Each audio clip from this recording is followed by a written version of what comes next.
नमस्कार दोस्तों, मैं आया हूँ आपके पास एक केस लेकर। एक case of crush injury right leg 40 years old male में, जिसका Gustilo Anderson classification type 3B, fracture shaft of tibia और फिब्यूला, मेस स्कोर 6 और राजशेखरन गंगा हॉस्पिटल स्कोर 13। ठीक है, ये केस लेकर मैं आया हूँ और बताऊँगा कि ओपन फ्रैक्चर्स को कैसे मैनेज किया जाता है। ठीक है, हमने शॉर्ट में बताता हूँ इसको। डिब्राइमेंट किया, एक्सटर्नल फिक्सेटर लगाया और एक्सटर्नल फिक्सेटर लगाने के बाद इमरजेंसी में आप देखिए ठीक है हाँ ठीक है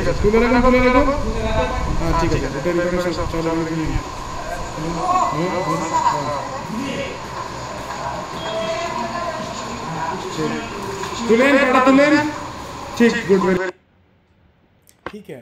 तो मैं आपका स्वागत करता हूँ management of open fractures topic में, कैसे हमने मैनेज करते हैं। ठीक है, तो ओपन फ्रैक्चर्स होता क्या है? इट ओकर्स, ये कैसे होता है जब स्किन फ्रैक्चर के ऊपर ब्रेक कर जाता है और जिसके कारण फ्रैक्चर और एक्सटर्नल इन्वायरमेंट में कम्युनिकेशन होता है। ठीक है, तो ये है एक ओपन फ्रैक्चर का एग्जाम्पल। आप देखिए पैर में। क्लासीफाई हम लोग कैसे करते हैं ओपन फ्रैक्चर्स को? गस्टिलो एंडरसन क्लासिफिकेशन से। टाइप 1, 2, 3 और 3A, B, C। 1 में पंक्चर उंड, जो उंड रहता है लेस देन 1 सेंटीमीटर रहता है, मिनिमल कंटामिनेशन और मिनिमम सॉफ्ट टिश्यू डैमेज रहता है। ठीक है। 2 में लैसरेशन 1 सेंटीमीटर से ज़्यादा और 10 सेंटीमीटर से कम रहता है, moderate soft tissue damage, adequate bone coverage रहता है उसका, और कॉम्बिनेशन जो बोन चूर चूर होता है थोड़े मिनिमम रहता है, ज़्यादा नहीं। ठीक है। और 3A में लैसरेशन ग्रेटर देन 10 सेंटीमीटर रहता है, सॉफ्ट टिश्यू डैमेज एक्सटेंसिव रहता है, बोन कवरेज यहाँ भी एडिक्वेट रहता है, सफिशिएंट, और सेगमेंटल और सीवियरली कम्युनिकेटेड फ्रैक्चर्स इसमें इंक्लूड होते हैं, और हेविली कंटामिनेटेड वुंड्स। ठीक है। 3B में गस्टिलो एंडरसन टाइप 3A की ही जैसा इंजरी रहेगा, लेकिन उसमें पेरियोस्टियल स्ट्रिपिंग और बोन एक्सपोजर रहेगा। ठीक है, बोन में जो पेरिस्ट्रियम रहता है आउटर कवरिंग, वो स्ट्रिप हो जाता है उसमें 3B में, और बोन एक्सपोज रहता है। ठीक है। और टाइप 3C में कोई भी ओपन फ्रैक्चर जिसमें वस्कुलर इंजुरी है, जिसको रिपेयर करना ज़रूरी होता है, नहीं तो लिम्ब साल्वेज हम लोग बचा नहीं सकते हैं, उसको टाइप 3C कहते हैं, सबसे खराब होता है। ठीक है, आपने देखा Gustilo Anderson classification of the open fractures. ठीक है, ये देखिए 1, 2, 3 को भी 3A, B, C में किया गया था डिवाइड। 3A जो है उसमें सॉफ्ट टिश्यू कवरेज तो रहता है और लेकिन सॉफ्ट टिश्यू डैमेज भी एक्सटेंसिव रहता है, लेकिन बोन कवरेज रहता है। 3B में पेरियोस्टियल स्ट्रिपिंग रहता है और बोन एक्सपोज हो जाता है, मेजर कंटामिनेशन इसमें रहता है। और टाइप 3C में कोई भी ओपन फ्रैक्चर जिसमें आर्टेरियल इंजुरी हो, जिसको रिपेयर करने की ज़रूरत पड़े, नहीं तो लिम्ब साल्वेज नहीं कर पाएंगे हम लोग, वो है टाइप 3C। ठीक है। 3A, B, C आप फोटो देखिए। ठीक है, तो कोई भी फ्रैक्चर, कोई भी ट्रॉमा का पेशेंट हम लोग के पास आता है तो हम लोग ये प्रोटोकॉल फॉलो करते हैं, ATLS प्रोटोकॉल। ABCDE। ए क्या है? एयरवे, जो एयरवे है उसको प्रोटेक्शन करते हैं, और स्पाइनल कॉर्ड। ठीक है, immobilisation of the cervical spine करते हैं। B ब्रीदिंग और वेंटिलेशन, चेस्ट देखते हैं कोई प्रॉब्लम तो नहीं है, एयर एंट्री ठीक है कि नहीं। सर्कुलेशन, ब्लड प्रेशर और सर्कुलेशन ठीक चल रहा है कि नहीं वो देखते हैं। और disability, neurological disability Glasgow coma score से देखते हैं। एक्सपोजर, पेशेंट को एक्सपोज करके ऊपर से नीचे देखते हैं, और कंट्रोल ऑफ द इन्वायरमेंट। इस प्राइमरी सर्वे और सेकेंडरी सर्वे के बारे में हम लोग नेक्स्ट अगले वीडियो में डिटेल में जानेंगे। बस आप ये ध्यान रखें ABCDE ATLS प्रोटोकॉल के तहत फॉलो करते हैं। ठीक, तो ओपन फ्रैक्चर्स का मैनेजमेंट क्या शॉर्ट में ABCDE वो प्रोटोकॉल हम लोग देखते हैं। न्यूरोवास्कुलर स्टेटस देखना है पेशेंट के लिम्ब का, जो पैर है उसमें जो पल्स है वो देखना। जैसे पैर में पोस्टीरियर टिबियल आर्टरी और आर्टरी डॉर्सलिस पेडिस का पल्स हम लोग देखते हैं, और फिंगर मूवमेंट, टो मूवमेंट्स देखते हैं। ठीक है, फ्लूइड रिससिटेशन करना है, BP मेंटेन रखना है, जो ABCD हमने बताया वो मेंटेन रखना है, उसके बाद ही आगे हम लोग लिम्स को देखना है। ठीक है, और डिब्राइमेंट करते हैं, एंटीबायोटिक्स देते हैं, और हम लोग जो ऑर्थोपेडिक सर्जन है वो लोग स्पेशलिस्ट होते हैं इसको कंट्रोल करने में इसको। और ठीक है, ये शॉर्ट में है। आप देखिए इस तरह से एक्सटर्नल फिक्सेटर लगाया जाता है, बहुत सारे सॉफ्ट टिश्यू कवरेज भी किए जाते हैं। तो सबसे पहले हम लोग हिस्ट्री लेते हैं कि मैकेनिज़्म क्या है इंजरी का, लोकेशन क्या है और टाइमिंग ऑफ इंजरी। पहले कुछ अगर साइकेट्रिक डिसऑर्डर होते हैं पेशेंट को, उसको भी ध्यान में रखना पड़ता है। और फिर फिजिकल एग्जामिनेशन करते हैं, इंस्पेक्ट करते हैं वुंड को, सॉफ्ट टिश्यू डैमेज कितना है, साइज़ क्या है, नेचर क्या है एक्सटर्नल वुंड का। और जो साइज़ और नेचर एक्सटर्नल वुंड का जो रहता है वो डीपर स्ट्रक्चर्स के डैमेज को नहीं रिफ्लेक्ट कर सकता बहुत बार, इसलिए सॉफ्ट टिश्यू डैमेज को अच्छे से देखना है। न्यूरोवास्कुलर स्टेटस भी देखना है, पल्सेस को देखना है। एक ABI होता है, एंकल ब्रैंकियल इंडेक्स, तो हम लोग ब्लड प्रेशर को नापते हैं एंकल के पास और ब्रैकियल में, अपर लिम और लोअर लिम, ठीक है। तो उससे डिवाइड करने के बाद नॉर्मल रेशियो 0.9 से अधिक रहता है। अगर 0.9 से कम होता है तो वास्कुलर सर्जरी को कंसल्ट करते हैं और एंजियोग्राम करने का ज़रूरत पड़ता है, ठीक है। ABI, तो ABI अगर 0.9 से अधिक है तो नॉर्मल है, और 0.9 से कम है तो वास्कुलर सर्जरी को कंसल्ट करना और एंजियोग्राम लिम का करना है हमको, ठीक है। नहीं तो हम लोग लिम बचा नहीं पाएंगे, ठीक है। और प्रॉपर इमीडिएट हम लोग स्टेप्स लेना है। प्रोवोकेटिव स्टेट्स भी है, सलाइन लोड टेस्ट और CT स्कैन अगर ट्रॉमेटिक आर्थ्रोटोमी देखना है तो, ठीक है। रेडियोग्राफ्स करना है जो भी जॉइंट एबव और बिलो द फ्रैक्चर, और CT स्कैन भी पेरियार्टिकुलर इंजरीज और ट्रॉमेटिक आर्थ्रोटोमी ऑफ द नी के लिए इवेलुएट करने के लिए, ठीक है। ओपन फ्रैक्चर्स में प्रॉम्प्ट डायग्नोसिस होना चाहिए जल्दी, एंटीबायोटिक्स देना है इंट्रावेनस, डिब्राइमेंट करना है हमें, फ्रैक्चर को स्टेबलाइज करना है। सेकेंड लुक फिर से 24-48 घंटा में फिर से देखना है, और सॉफ्ट टिश्यू कवर है कि नहीं, अर्ली सॉफ्ट टिश्यू कवर करना है सॉफ्ट टिश्यू रिकवरी के बाद, ठीक है। इंट्रावेनस एंटीबायोटिक्स का बहुत सारा प्रोटोकॉल है, वो डिब्राइमेंट के बाद वो एज ए एडजंक्ट दिया जाता है। बहुत जगह ये हम लोग सोर्स में लिखा हुआ, फर्स्ट जनरेशन सिफेलोस्पोरिन जैसे सिफाजोलिन 1 to 2 ग्राम पर 8 आवर्स देना है, इज़ ऑफन यूज्ड। और penicillin except for the patients with the penicillin allergy. बहुत सारे सीवियर ओपन फ्रैक्चर्स है तो उसमें एमिनोग्लाइकोसाइड भी ऐड करना है, जेंटामिसिन 80 मिलीग्राम पर 8 to 12 आवर्स। और अगर एग्रीकल्चर कॉन्टामिनेशन है तो high dose intravenous penicillin add किया जाता है, 5 million to 10 million पर 24 आवर्स। और मेट्रोनिडाजोल भी कंसीडर कर सकते हैं। हम लोग को ये एंटीबायोटिक्स स्टार्ट कर देना है as soon as the open fracture diagnosis होता है उसी, और कंटिन्यूसली 2 से 3 दिन तक मिनिमम देना है, ठीक है। तो एंटीबायोटिक्स ओपन फ्रैक्चर्स टाइमिंग देखते हैं, एज सुन एज पॉसिबल, जितना जल्दी हो सकता है उतना जल्दी शुरू करना है, ठीक। स्टडी शो करता है कि अगर 3 आवर्स इंजरी के टाइमिंग ऑफ इंजरी से 3 घंटे अगर हम लोग ज़्यादा डिले करते हैं एंटीबायोटिक्स देने में तो इन्फेक्शन रेट इंक्रीज़ होता है, ठीक है। इसको 24 आवर्स तक ये करना है आफ्टर इनिशियल इंजरी। अगर वुंड को हम लोग क्लोज कर देते प्राइमरीली माने वुंड आया, फ्रैक्चर पेशेंट आया, वुंड आया, हम लोग क्लोज कर सकने में कामयाब रहें तो 24 आवर्स तक मिनिमम एंटीबायोटिक देना है, ठीक है। और फाइनल क्लोजर के बाद कंटिन्यू करना है 24 आवर्स अगर वुंड हम लोग नहीं क्लोज कर पाए इनिशियल डिब्राइमेंट के बाद, और 48 आवर्स टाइप 3 वुंड में, ठीक है।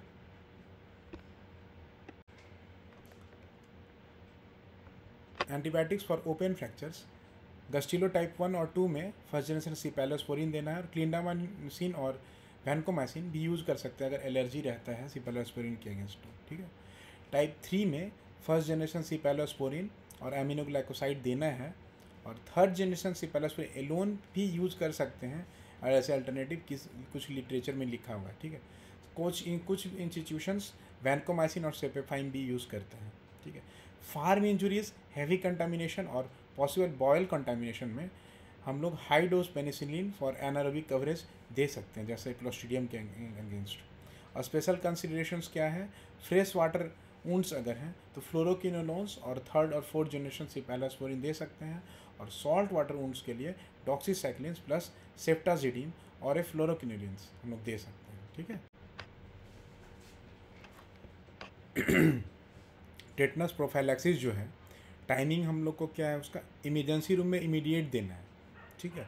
2 फॉर्म है, एक toxoid 0.5 ml regardless of the age कोई भी एज हो 0.5 ml टॉक्सवाइड देना है। और इम्यूनोग्लोबिन जो है less than 5 years old patient में 75 यूनिट, 5 to 10 years में 125 यूनिट, और ग्रेटर देन 10 years ओल्ड में 250 यूनिट, ठीक है। टॉक्सवाइड और इम्यूनोग्लोबिन हम लोग जो देते हैं इंट्रामस्कुलरली देना है, 2 डिफरेंट सिरिंज से और 2 डिफरेंट लोकेशन में। गाइडलाइंस क्या है? टेटनस प्रोफाइलेक्सिस जो है वो 3 फैक्टर पे डिपेंड करता है। पहला, कंप्लीट और इनकम्प्लीट वैक्सीनेशन हिस्ट्री क्या है, 3 डोजेस का हुआ है कि नहीं पूरा। Date of most recent vaccination, recently कितने दिन पहले टेटनस इंजेक्शन लिया गया है टॉक्सॉइड का, ठीक है। और सीवियरिटी ऑफ वुंड पे भी डिपेंड करता है, ठीक है। अब है इरिगेशन और डिब्राइमेंट, ये बहुत इंपॉर्टेंट स्टेप है ओपन फ्रैक्चर में। हम लोग को कॉपियसली इरिगेट करना है और एडिक्वेट डिब्राइमेंट करना है, ठीक है। तो क्या है, डिब्राइमेंट जो है 24 आवर्स में ही करना चाहिए, ठीक है, unless the wound is grossly contaminated और सिग्निफिकेंटली लार्ज, ठीक। रिसेंट मेटा एनालिसिस जो गोलियत स्टडी है रिकमेंड करते हैं डिब्राइमेंट विद इन द 24 आवर्स। क्यों? ताकि रिस्क कम हो इन्फेक्शन का टाइप 3 फ्रैक्चर्स के लिए। और अगर टाइप 3B रहे तो 12 घंटा के अंदर करना है, ठीक है। स्टेज डिब्राइमेंट और इरिगेशन भी कर सकते हैं, मतलब पहला किए फिर दूसरा सेकेंड लुक के लिए फिर से 24 to 48 आवर्स में जैसा नीड रहे वैसा स्टेज डिब्राइमेंट और इरिगेशन कर सकते हैं। टेक्निक क्या है? एक्सटेंड करना उनको प्रॉक्सिमली और distally in line with extremity, जो एक्सट्रीमिटी उसी लाइन में बढ़ाना है। एडिक्वेट एक्सपोज करना है फ्रैक्चर को अच्छे से, ताकि अच्छे से डिब्राइमेंट हो सके। इरिगेशन जो करना है हम लोग 2 तरह से कर सकते हैं, एक तो लो प्रेशर बल्ब इरिगेशन या high pressure bulb pulse lavage से। तो स्टडी क्या शो करता है, low pressure bulb irrigation less expensive है than the high pressure pulse lavage, और इन्फेक्शन में बहुत ज़्यादा डिफरेंस नहीं है। तो लो प्रेशर बल्ब इरिगेशन कर सकते हैं हम लोग, ठीक है। और सैलाइन से करना है या सैलाइन विद कैस्टाइल सोप से करना है या एंटीबायोटिक सॉल्यूशन से करना है। तो स्टडी शो करते हैं saline with castile soap has decreased, उससे decrease primary wound healing problems होता है अगर हम लोग कंपेयर करते हैं दूसरे एंटीबायोटिक सॉल्यूशन से। और 3 लीटर ऑफ सलाइन यूज़ कर सकते हैं ईच एक्सेसिव टाइप 1 2 3। देखिए इरिगेशन जो वेरिएबल्स है हम लोग वॉल्यूम कितना, तो ग्रेड 1 में GA ग्रेड 1 में 3 लीटर्स, ग्रेड 2 फ्रैक्चर्स में 6 लीटर और 3 फ्रैक्चर टाइप 3 फ्रैक्चर्स में 9 लीटर्स यूज़ करना है, ठीक है। और प्रेशर में मैंने बताया था हाई प्रेशर और low pressure power irrigation use करना है। स्टडीज़ में पाया गया है कि जो लो प्रेशर बल्ब इरिगेशन होते हैं और हाई प्रेशर में, लो प्रेशर में लेस एक्सपेंसिव होता है तो वो यूज़ करना ज़्यादा ईजी है, क्योंकि सब जगह हाई प्रेशर पल्स लवाज अवेलेबल नहीं होता है और दोनों में ज़्यादा डिफरेंस भी नहीं है इन्फेक्शन रेट और यूनियन। और पल्स इसमें कुछ इस्टेब्लिश नहीं है कि जो पल्स लवाज हम लोग बोल रहे थे high pressure pulse लवाज। Irrigation additives में एंटीसेप्टिक्स, एंटीबायोटिक्स और सस्पेक्टेंट यूज़ कर सकते हैं। एंटीसेप्टिक्स क्या है, पोविडोन आयोडीन, क्लोरहेक्सिडीन और हाइड्रोजन पेरोक्साइड। और एंटीबायोटिक सॉल्यूशन भी ऐड कर सकते हैं वैसीट्रेसिन, पॉलीमैक्सिन और नियोमाइसिन। और सर्फेक्टेंट्स में कस्टाइल सोप, ग्रीन सोप, बेंजलकोनियम क्लोराइड, ये सब हम लोग यूज़ कर सकते हैं इरिगेशन एडिटिव में नॉर्मल सलाइन के साथ। सो थॉरो डिब्राइमेंट करना है डिवाइटलाइज टिश्यू का, ताकि डीप इन्फेक्शन ना रहे। और बोन फ्रैगमेंट्स जो सॉफ्ट टिश्यू अटैचमेंट के साथ नहीं रहते हैं उसको रिमूव करना है। फिर से थोड़े अच्छे से हम लोग देखते हैं इंजरी जोन का डिब्राइमेंट कैसे करते हैं।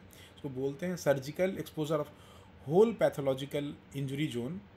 जो होल जितने भी पैथोलॉजिकल इंजरी जोन है उसमें सर्जिकल एक्सपोजर करते हैं, और जितने भी नेक्रोटिक और कंटामिनेटेड डैमेज टिश्यू होते हैं उनको रिमूव किया जाता है, वो बोनी टिश्यू हो या सॉफ्ट टिश्यू, ठीक है।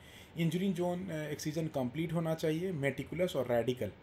जितना भी खराब टिश्यू है, नेक्रोटिक टिश्यू है, पैथोलॉजिकल, पूरा ही रेडिकल, कंप्लीट और मेटिकुलस इंजरी जोन एक्सीजन होना चाहिए। अर्ली वुंड डिब्राइमेंट मोस्ट इंपॉर्टेंट काम, जितना जल्दी हो सके उतना जल्दी डिब्राइमेंट करना है, ठीक है।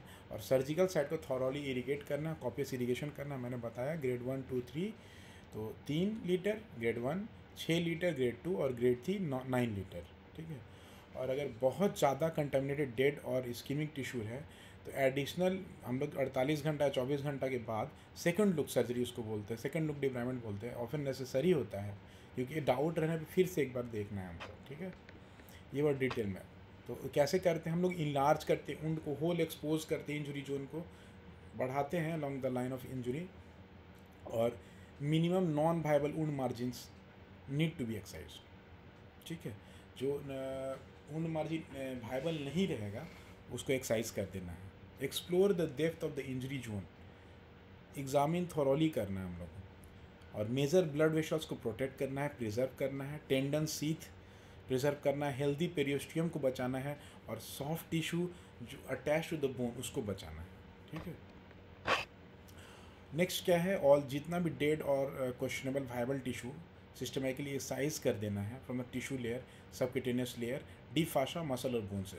ठीक है, जितना भी डेड अनवायबल टिश्यू है सबक्यूटेनियस लेयर से, डीप फाशा से, मसल, बोन सब रिमूव करना है। इच लेवल में लीव ओनली वायबल टिश्यू, जो लिविंग टिश्यू उसी को छोड़ना है, और जो भी बोन फ्रैगमेंट्स हैं जो इसमें सॉफ्ट टिश्यू नहीं रहते हैं उसको रिमूव करना है।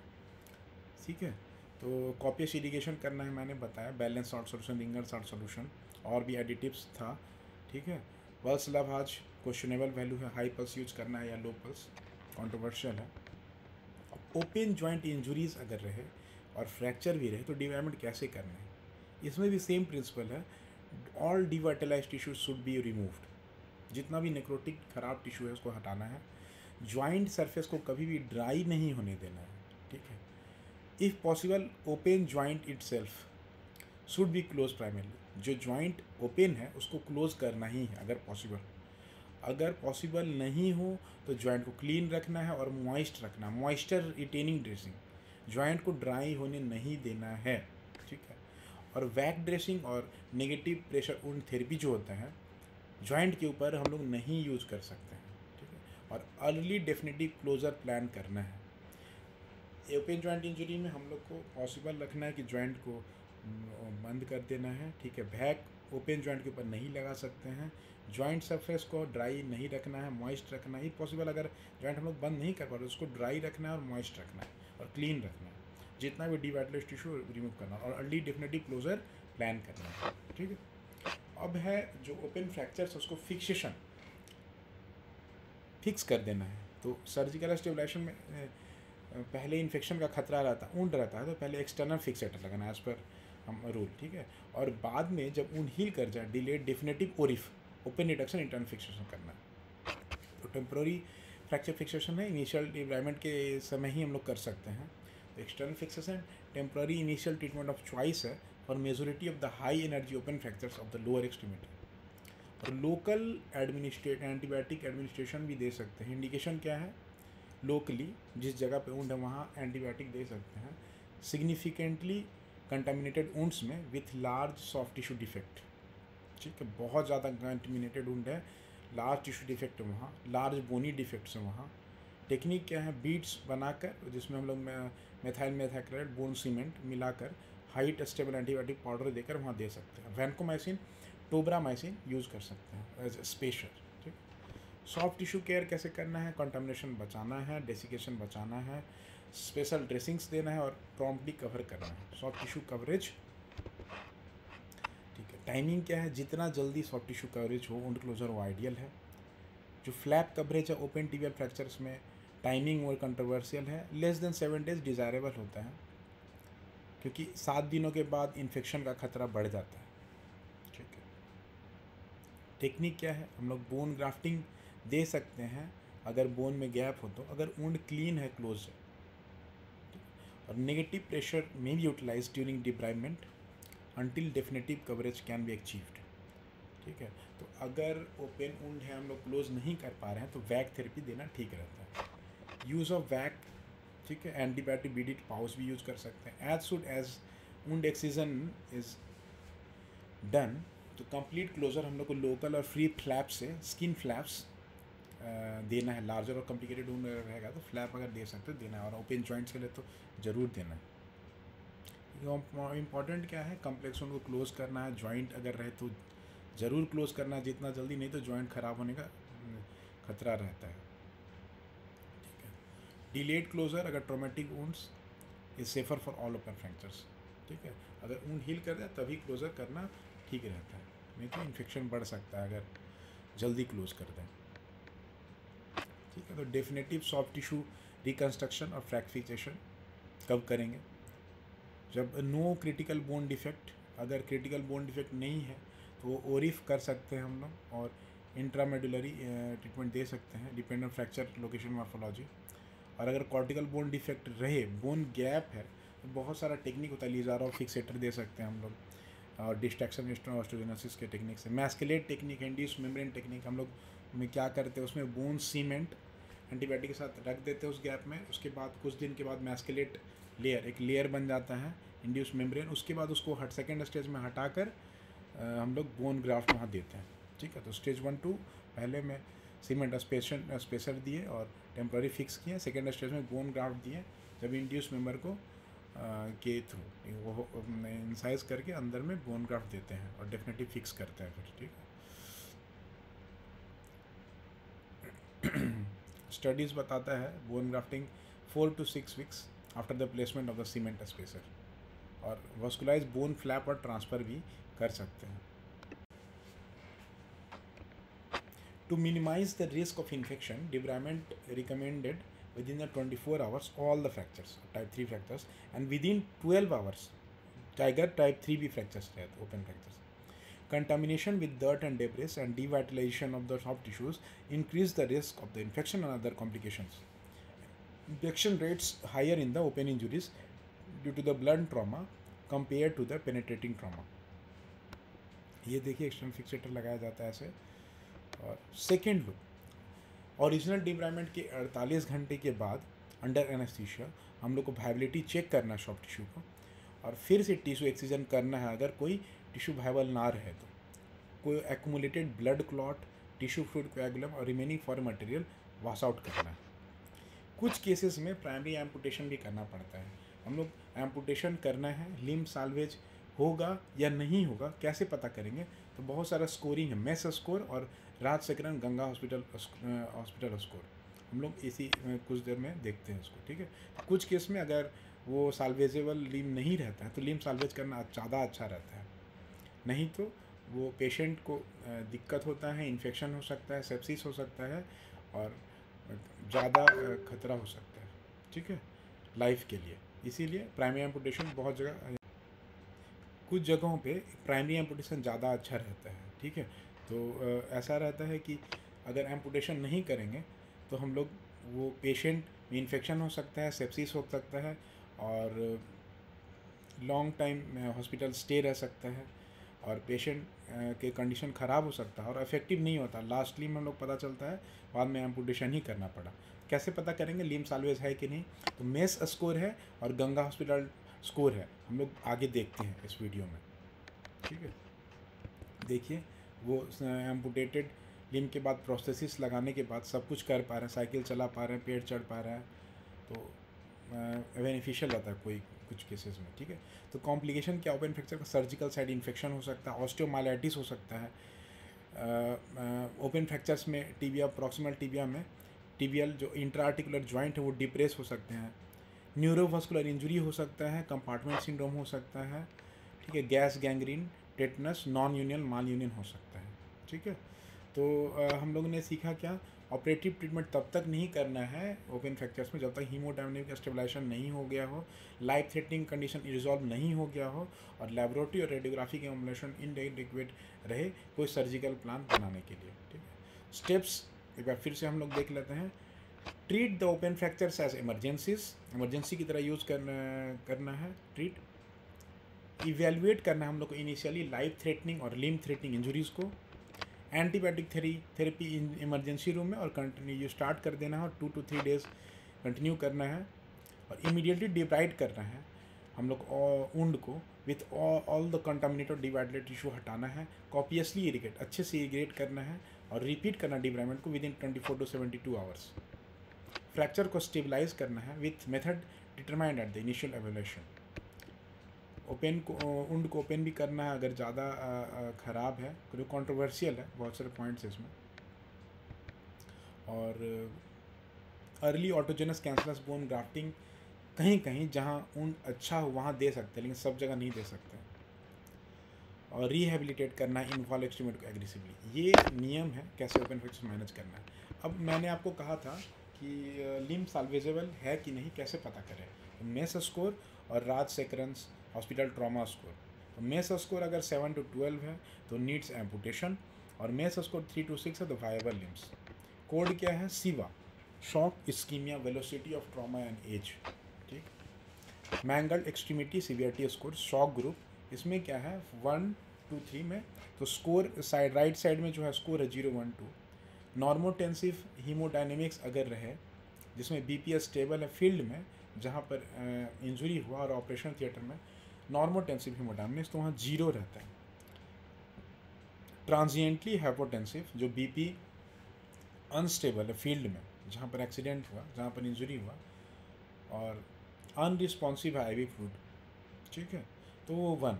और प्रोलॉन्ग्ड हाइपरटेंशन जो सिस्टोलिक बीपी लेस देन 90 है in field and responsive to intravenous fluids in only in operation theatre में, तो वो 2 है। ये शॉक ग्रुप। इस्कीमिया ग्रुप क्या है, तो पहला जिसमें 0 स्कोर मिलता है, पल्सेटाइल लिम्ब है, पल्सेशन उसमें है, कोई साइंस ऑफ इस्कीमिया, तो 0 स्कोर। माइल्ड में पल्स कम है, एब्सेंट है, लेकिन परफ्यूजन नॉर्मल है लिम्ब का, तो 1। थर्ड में मॉडरेट पल्सलेस है, इसमें पल्स नहीं मिल रहा है, पैरेस्थीसिया है, कैपिलरी रिफिल भी कम हो गया, डिमिनिश्ड है, तो 2। और फोर्थ में जो पल्सलेस कूल पैरालाइज्ड नम लिम्ब है जिसमें कैपिलरी रिफिल नहीं है, उसमें 3 स्कोर मिलेगा। और पॉइंट 2 गुना हो जाएगा अगर इस्कीमिया टाइम 6 घंटे से ज़्यादा बढ़ता है। वेलोसिटी ऑफ ट्रॉमा में लो एनर्जी 1, जो stab wounds, simple close fractures और स्मॉल कैलिबर गन्स और वुंड्स हैं 1। मीडियम एनर्जी है ओपन और मल्टीपल लेबल फ्रैक्चर्स, डिसलोकेशन हो गया, moderate crush injuries 2 score. High energy में शॉर्ट गन ब्लास्ट जो क्लोज रेंज से हाई वेलोसिटी गन्स और वुंड्स रहता है वो, क्रश इंजरी 3।